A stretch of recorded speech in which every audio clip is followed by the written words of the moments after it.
नमस्कार साथियों, स्वागत है आपका अपनी यूट्यूब चैनल किशन राज स्टडी में। आज की इस वीडियो हम बायोलॉजी का सबसे इम्पोर्टेंट टॉपिक कोशिका के बारे में पढ़ने वाले हैं। इससे जितना भी ऑब्जेक्टिव क्वेश्चन एग्जाम में पूछे जाते हैं, कोई भी कम्पिटिटिव एग्जाम चाहे कंसेप्ट के साथ ऑब्जेक्टिव करेंगे। सबसे पहला इसमें आपसे क्वेश्चन पूछा जाएगा कि जीव विज्ञान का जनक किसे कहा जाता है। तो जीव विज्ञान का जनक अगर आपसे पूछता है तो इसका राइट आंसर हो जाएगा अरस्तु। आगे चल के बात करेंगे कि अरस्तु को ही क्यों कहा गया, और दूसरा पार्ट का इसका जो जनक कौन है उसके बारे में भी जानेंगे। तो इसमें जो बायोलॉजी को सबसे पहले बायोलॉजी को दो भागों में बांटा गया। तो बायोलॉजी को कितने भागों में बांटा गया? दो भागों में। सबसे पहला पार्ट जूलॉजी कहलाया और दूसरा पार्ट बॉटनी। जूलॉजी को हिंदी में जंतु विज्ञान कहते हैं, जबकि बॉटनी को वनस्पति विज्ञान।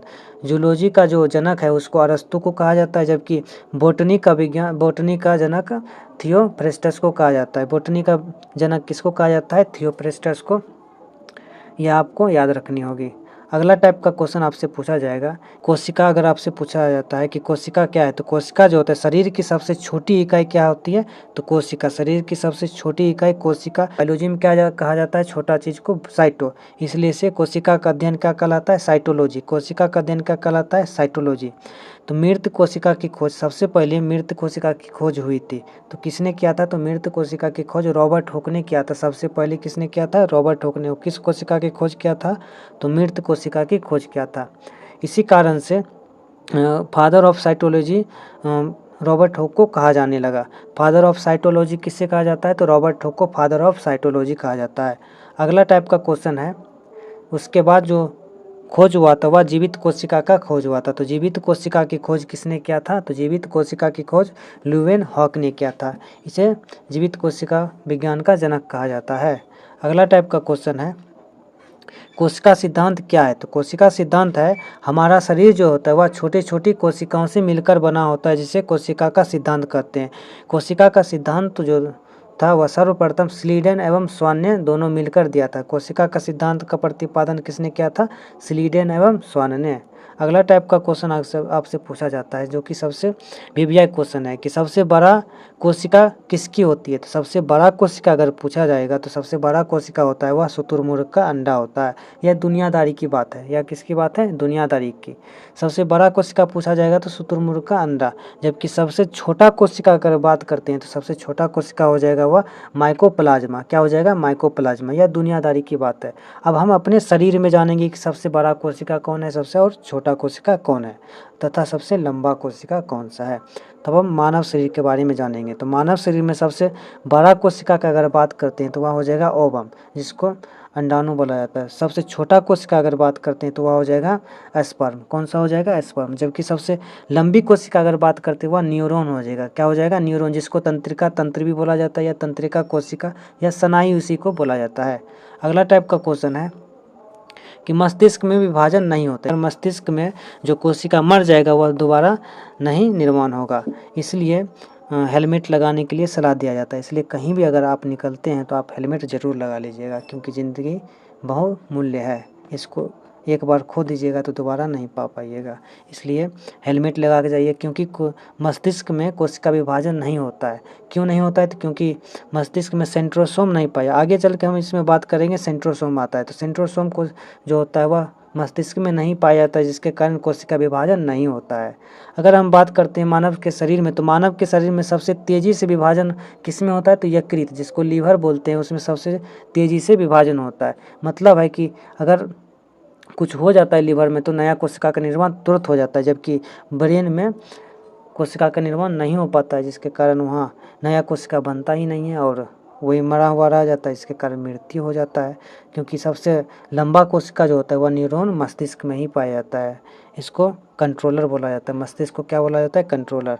अगला टाइप का क्वेश्चन अगर आपसे पूछा जाता है कि कोशिका झिल्ली क्या है, तो कोशिका झिल्ली जो होती है वह जंतु कोशिका तथा पादप कोशिका, पादप मतलब होता है पेड़ पौधा, पादप मतलब क्या होता है? पेड़ पौधा, दोनों में पाया जाता है कोशिका झिल्ली। कोशिका झिल्ली एक तरह से सुरक्षा कवच है। कोशिका झिल्ली क्या है? सुरक्षा कवच। अगला टाइप का क्वेश्चन है, अगर आपसे पूछा जाता है कोशिका भित्ति, तो कोशिका भित्ति को भी सुरक्षा कवच बोला जाता है।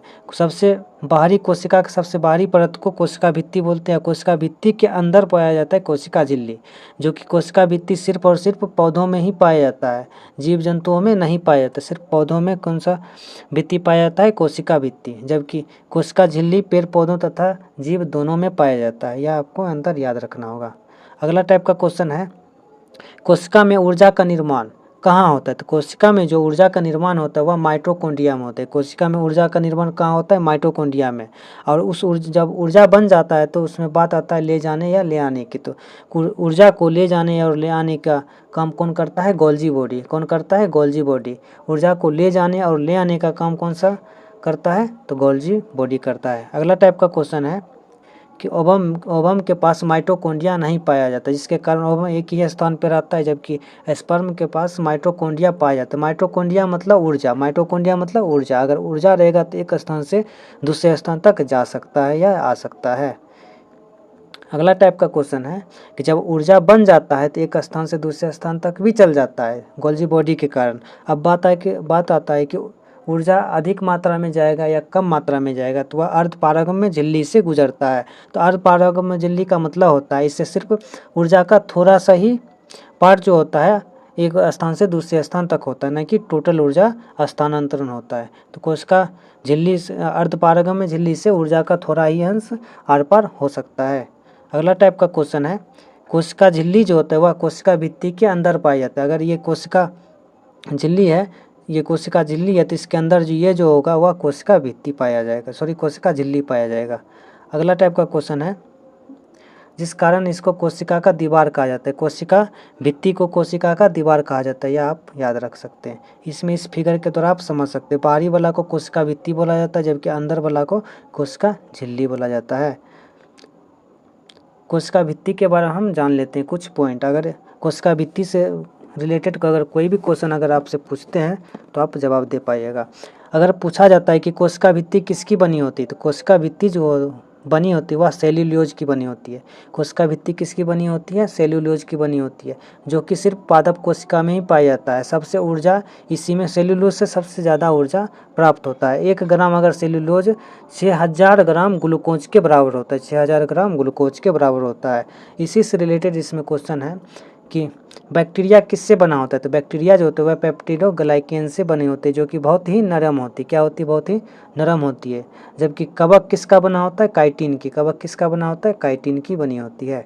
यह भी आपको याद रखना होगा। अगला टाइप का क्वेश्चन है कि कोशिका झिल्ली जो होता है वह फास्फोलिपिड या प्रोटीन की बनी होती है। सबसे इंपॉर्टेंट क्वेश्चन है, वेरी वेरी इंपॉर्टेंट क्वेश्चन। कोशिका झिल्ली किसकी बनी होती है? तो कोशिका झिल्ली फास्फोलिपिड या प्रोटीन की बनी होती है। अब हम बात कर लेते हैं माइटोकॉन्ड्रिया। ये टॉपिक भी बहुत ही इंपॉर्टेंट टॉपिक है, इससे जो भी क्वेश्चन पूछा जाएगा वह एग्ज़ाम के पॉइंट ऑफ व्यू से बहुत ही इंपॉर्टेंट होगा।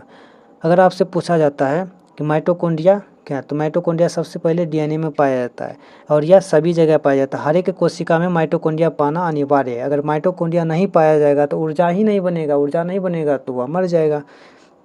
कोशिका अगर माइटोकॉन्ड्रिया का आकार पूछा जाता है तो माइटोकॉन्ड्रिया का जो आकार होता है वह कैप्सूल के आकार का होता है। किसके आकार का होता है? कैप्सूल के आकार का। इसके अंदर जो होता है आंतरिक दीवार पाया जाता है। इस कैप्सूल के आकार मतलब माइटोकॉन्ड्रिया में अंदर की ओर दीवार पाया जाता है, इसको क्रिस्टी कहते हैं। क्या कहते हैं? क्रिस्टी। इस माइटोकॉन्ड्रिया में ऑक्सीजन की ज़रूरत होती है। इस ऑक्सीजन के कारण ही माइटोकॉन्ड्रिया क्या करता है? ऊर्जा को बना पाता है। तो इसका सबसे पहले जो नामांकन किया था माइटोकॉन्ड्रिया का जो नामांकन किया था सबसे पहले अल्टमैन तथा क्रेब्स ने किया था। किसने किया था? अल्टमैन और क्रेब्स। इस माइटोकॉन्ड्रिया में एक चक्र चलता है, माइटोकॉन्ड्रिया में एक चक्र चलता है, इसको क्रेब्स चक्र बोलते हैं। कौन सा चक्र बोलते हैं? क्रेब्स चक्र, जो कि ऑक्सीजन के कारण होता है। और ये जो क्रेब्स चक्र चलता है इसमें ये वाला दीवार जो इसको क्रिस्टी बोला जाता है, यह दीवार जो माइटोकॉन्ड्रिया को पचकने से बचाता है। अगर आपसे क्वेश्चन पूछा जाएगा कि माइटोकॉन्ड्रिया को पचकने से कौन सा क्या बचाता है, तो क्रिस्टी जो होता है माइटोकॉन्ड्रिया को पचकने से बचाता है।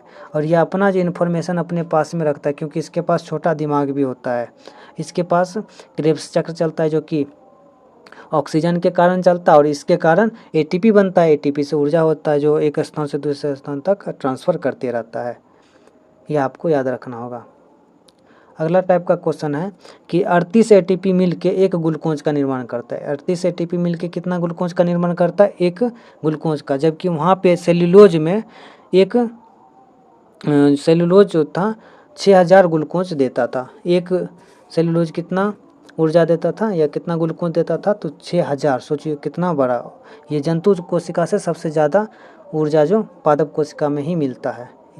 इसको आप याद रखिएगा। अगर आपसे पूछा जाएगा कि ग्लूकोज की इकाई क्या है, तो ग्लूकोज की इकाई जो होता है वह एटीपी को कहा जाता है, जिसका फुल फॉर्म होता है एडिनोसिन ट्राइफॉस्फेट। अगर एटीपी का फुल फॉर्म पूछा जाएगा तो इसका राइट आंसर हो जाएगा एडिनोसिन ट्राइफॉस्फेट।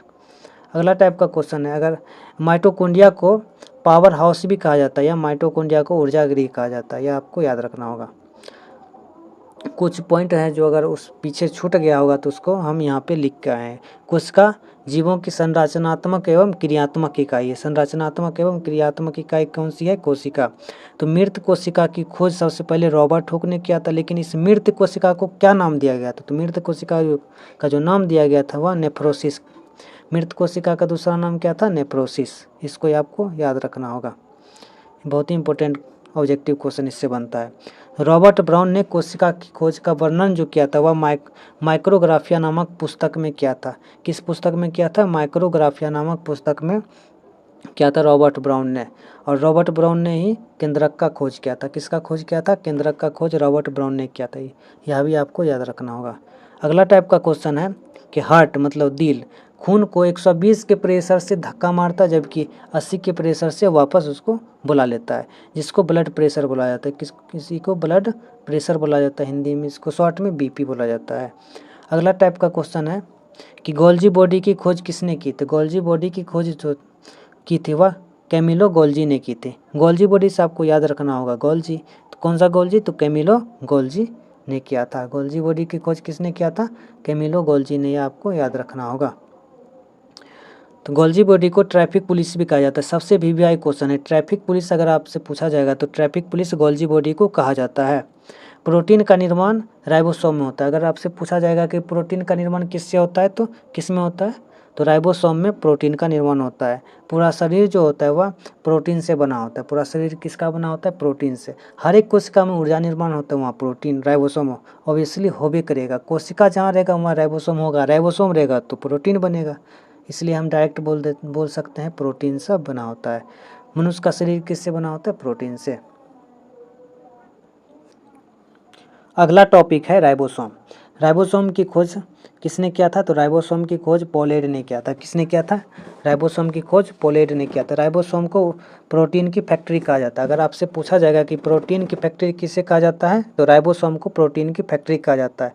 राइबोसोम में दो प्रकार की प्रोटीन पाया जाता है, एक होता है 70S प्रोटीन और एक होता है 80S प्रोटीन।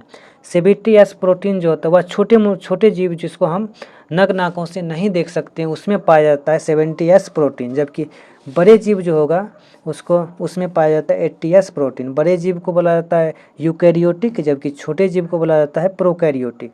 जिसको हम नहीं देख सकते हैं उसको छोटे जीव, एक तरह से आप वायरस समझ सकते हैं। वायरस में 70S प्रोटीन पाया जाता है, जबकि जीव जंतु जैसे मच्छर हो गया, मनुष्य हो गया, ये सब में 80S प्रोटीन पाया जाता है। सबसे इम्पोर्टेंट ऑब्जेक्टिव क्वेश्चन यहीं से बनता है, यह आपको याद रखना होगा। 70S वाले जीव को प्रोकैरियोटिक, जो छोटा होगा उसको प्रोकैरियोटिक, जबकि जो सबसे बड़ा होगा जीव उसको यूकैरियोटिक। यू मतलब आप, या मतलब हम सब तो बड़े होते हैं, इसलिए इसमें 80S प्रोटीन पाया जाता है। इसे इस तरह से आप याद रख सकते हैं। जैसे मच्छर हो गया, मनुष्य हो गया, ये सब में जो होगा यूकैरियोटिक जीव, इसमें 80S प्रोटीन पाया जाता है। अगला टॉपिक है सेंट्रोसोम या तारक का। सेंट्रोसोम का दूसरा नाम क्या है? तारक का। यह सबसे इम्पोर्टेंट रोल प्ले करता है मस्तिष्क में, जो कि मस्तिष्क में सेंट्रोसोम नहीं पाया जाता है। मस्तिष्क में सेंट्रोसोम नहीं होने के कारण मस्तिष्क में विभाजन की प्रक्रिया नहीं होती, इसलिए अगर चोट लग जाता है मस्तिष्क में तो मनुष्य का डायरेक्ट मृत्यु ही हो जाता है।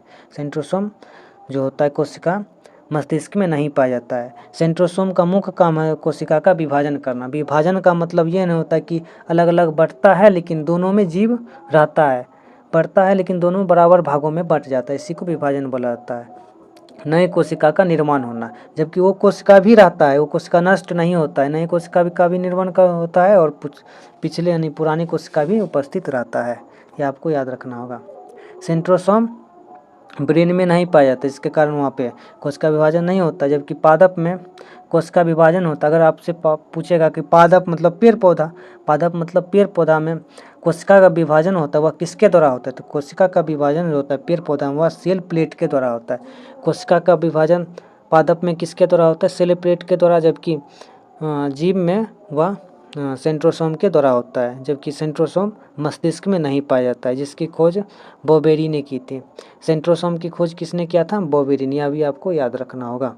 अगला टॉपिक है इंडोप्लाज्मिक रेटिकुलम, जिसको ER बोला जाता है। हिंदी में इसको अंतःप्रद्रव्य जालिका बोला जाता है। तो अंतःप्रद्रव्य जालिका जो होता है कोशिका के अंदर, कोशिका को अंदर से पिचकने से बचाता है, मतलब कोशिका को सुरक्षा प्रदान करता है अंतःप्रद्रव्य जालिका। इसे कोशिका का आंतरिक कंकाली भी कहा जाता है। कोशिका का आंतरिक कंकाली किसे कहा जाता है? इंडोप्लाज्मिक रेटिकुलम, जिसको ER बोला जाता है। यह कोशिका को पचकने से बचाता है। यह दो प्रकार का होता है, एक होता है स्मूथ और एक होता है रफ। रफ में राइबोसोम प्रोटीन पाया जाता है, जबकि स्मूथ में वसा तथा कार्बोहाइड्रेट पाया जाता है। यह आपको याद रखना होगा। अगला टॉपिक है लाइसोसोम, जो कि VVI टॉपिक है। सब ऐसे VVI टॉपिक है, इससे ऐसे भी क्वेश्चन पूछा जाता है। ऐसे इसमें जितना भी टॉपिक है सबसे ज़्यादा ही क्वेश्चन पूछा जाता है। लाइसोसोम जो होता है, लाइसोसोम की खोज डी डुबे ने किया था। किसने किया था? लाइसोसोम की खोज डी डुबे ने किया था। इसका कार्य होता है कोशिका के अंदर पाचन का कार्य को देखना। अगर पाचन नहीं होता है तो वहाँ पाचन में मदद करता है। इसके अंदर जल अपघटक एंजाइम पाया जाता है। लाइसोसोम के अंदर जल अपघटक एंजाइम पाया जाता है। लाइसोसोम को एटम बम या आत्महत्या की थैली भी कहा जाता है। सबसे VVI पॉइंट है, लाइसोसोम को एटम बम या आत्महत्या की थैली कहा जाता है, जो कि RBC में नहीं पाया जाता है। RBC मतलब रेड ब्लड सेल में नहीं पाया जाता है। कोशिका को नष्ट कर देता है। लाइसोसोम का क्या काम है? तो कोशिका को नष्ट करने का काम कौन सा करता है? लाइसोसोम। RBC का, ये भी सबसे इम्पोर्टेंट क्वेश्चन है, RBC का कब्र किसे कहा जाता है? तो RBC का कब्र स्प्लीन को कहा जाता है। इसको हिंदी में प्लीहा बोला जाता है, स्प्लीन। RBC का कब्र किसे कहा जाता है? स्प्लीन को कहा जाता है। अगला टॉपिक है वैक्यूल्स। अगला टॉपिक क्या है? वैक्यूल्स, जिसका हिंदी होता है रसधानी। इसे स्टोर रूम कहा जाता है। वैक्यूल्स को क्या कहा जाता है? Store room. अगर स्टोर रूम आपसे पूछा जाता है तो वैक्यूल्स आपको याद रखना होगा, जिसको हिंदी में रसधानी बोला जाता है। जल का स्टोर करके यह रखता है। जल नहीं रहेगा तो कोशिका जो होगा मॉइस्चर नहीं होगा, मतलब नमी कोशिका में नहीं रहेगा तो वह जल्दी सटक जाएगा, मर जाएगा। तो वैक्यूल्स जो होता है वह जंतु कोशिका में छोटा होता है, जबकि पादप कोशिका में बड़ा होता है, क्योंकि पेड़ पौधे बड़े बड़े होते हैं इसलिए। अगला जो टॉपिक है वह केंद्रक है। कौन सा है? केंद्रक। केंद्रक को इंग्लिश में न्यूक्लियस बोला जाता है, जो कि सबसे बड़ा अंग है। कोशिका में सबसे बड़ा क्या होता है? केंद्रक। केंद्रक का रंग जो होता है वह ब्राउन कलर का होता है। ब्राउन मतलब भूरा कलर का, इसलिए इसका खोज अगर आपसे पूछेगा तो केंद्रक का खोज जो किया था वह ब्राउन ने किया था, रॉबर्ट ब्राउन। अगर इसका खोज आपसे पूछेगा तो क्या हो जाएगा इसका राइट आंसर? Robert brown. क्योंकि ये जो केंद्रक होता है वह ब्राउन कलर का होता है। किस कलर का होता है? ब्राउन कलर का। इसमें जो होता है केंद्रक में 80% जो प्रोटीन पाया जाता है। इसे कोशिका का दिमाग कहा जाता है। केंद्रक को क्या कहा जाता है? कोशिका का दिमाग। इसके अंदर क्रोमोसोम पाया जाता है। क्रोमोसोम के अंदर जीन पाया जाता है। जीन के अंदर DNA, इस DNA के अंदर जीन। इसी तरह से बहुत सारे पाए जाते हैं, जिसके कारण माता पिता का गुण इसी पे निर्भर करता है। इसमें बहुत सारे फैक्टर हैं। तो इसमें हम इस तरह से आपको एक तरह से ओवरव्यू चित्र के द्वारा आप समझ सकते हैं। इसमें माइटोकॉन्ड्रिया है, गोल्जी का है, राइबोसोम है, सेंट्रोसोम, वैक्यूल्स, ER, एक होता है प्लास्टिड जो कि पेड़ पौधे में पाया जाता है, लाइसोसोम और न्यूक्लियस। इस तरह से आपको याद कर लेना होगा। इसमें क्रोमोसोम पाया जाता है। क्रोमोसोम को जब नमहारा जाता है तो उसमें DNA बनता है। DNA को जब बहुत एक्सप्रेस किया जाता है तो जीन मिलता है। इसमें कुछ पॉइंट है जो कि छूट गया होगा तो इसमें हम कर देते हैं। तो अबाउट न्यूक्लियस, न्यूक्लियस के बारे में कुछ पॉइंट है इसमें कि केंद्रक की खोज किसने किया था? तो रॉबर्ट ब्राउन। केंद्रक के अंदर क्रोमोसोम पाया जाता है। क्रोमोसोम के अंदर DNA पाया जाता है, जबकि DNA के अंदर जीन पाया जाता है। और जीन को नमाया जाता है तो उसी में बहुत सारे पार्टिकल्स निकलता है। केंद्रक का अध्ययन कैरियोलॉजी कहलाता है। केंद्रक का अध्ययन क्या कहलाता है? कैरियोलॉजी। केंद्रक के अंदर केंद्रक द्रव पाया जाता है, जिसको न्यूक्लियस प्लाज्मा कहते हैं। न्यूक्लियस प्लाज्मा कहते हैं। सबसे इंपॉर्टेंट क्वेश्चन है। अगर वीडियो आपको अच्छा लगा तो वीडियो को लाइक एंड चैनल को सब्सक्राइब जरूर करें। Thanks for watching this.